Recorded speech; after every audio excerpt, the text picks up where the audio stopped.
Now, joining me live in our Lagos studio to discuss the impact of this report on the economic climate today, I have Mukta Mohammed, the Chief Executive Officer of Finance with Mukta. Good to have you on the breakfast show this morning. My pleasure, David. Now, it's quite pleasing news to see that we are seeing a reversal in the spike of inflationary pressures that we are dealing with at this point in time.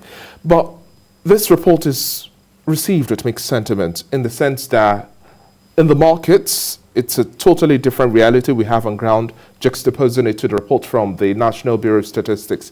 How do we tally this two, and then when will we have a proper translation? Yes, there's a marginal decreases in terms of the level of decline, but it still is not really translating as much. It's not really translating as much. As you said, if you ask the women that goes to the market, they won't understand how food inflation, especially basic food inflation, has come down by the percentage that we just said we're just looking at. So it's a challenge, and it depends on where they are getting their data from. Are they getting it directly from the primary sources and not getting it from the secondary? You know, you move from the primary source to the secondary source, which would be you buy from the wholesale and then take it to the market. You have to make gain then. So it depends on where they are. They need to start giving us where they are getting their data from. Are they going to the market? Are they seeing the type of things people see in the market?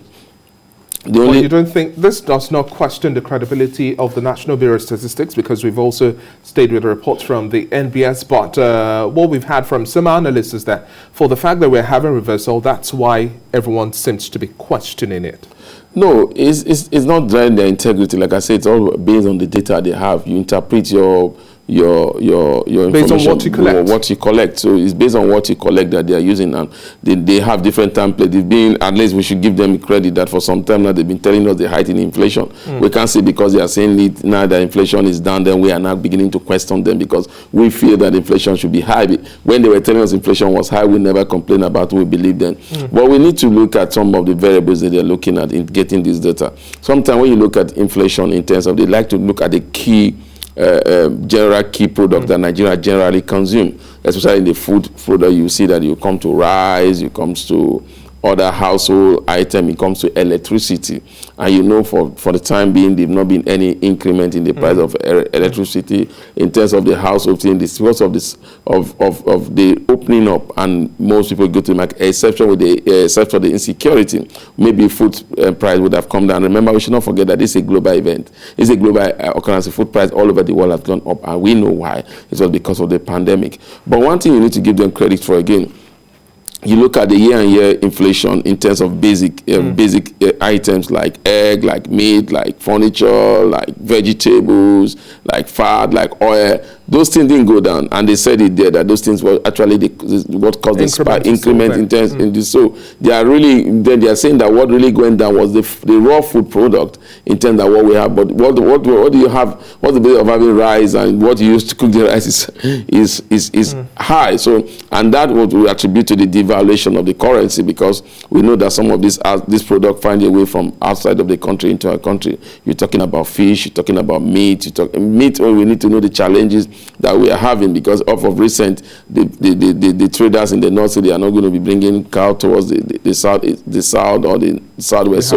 So all these things are what accumulated to those issues. But now, looking at how this also impacts the business community as well, pricing of items and a whole lot more.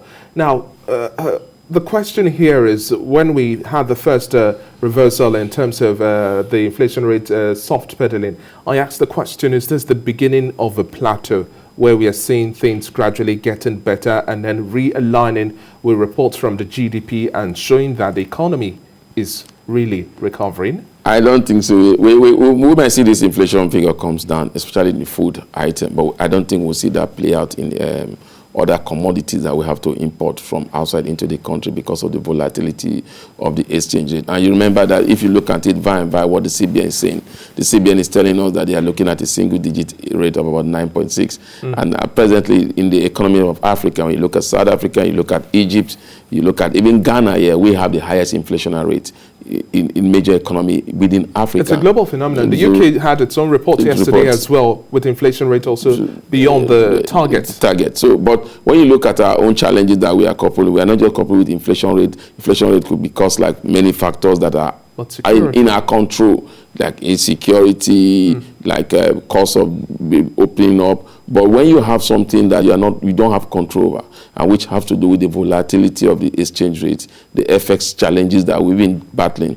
As for yesterday in the parallel market, the FX has gone up to 502 naira. So that is a huge challenge, because we know that cereal products, even the bread that naturally, the wheat. Remember again, we shouldn't forget that CBN have banned the provision for wheat and sugar. So it might not look good going forward for the short term, but maybe somewhere with the incrementing price of crude oil, with our reserve begin to buffer, then we are able to stabilize the exchange rate and have them converge at a point, then we might see that slow down. But outside of that, it is going to be a very huge challenge. Let's play pundit once again. What's the next forecast for this month? I think, like I said, the household items, the basic ones, will still go up because of the exchange rate volatility. In terms of general food, we might still see coming down in that numbers, because of we are going to see more product coming in from the market. We see that there's a little bit of not too much noise about the insecurity that we've been grappling for some time.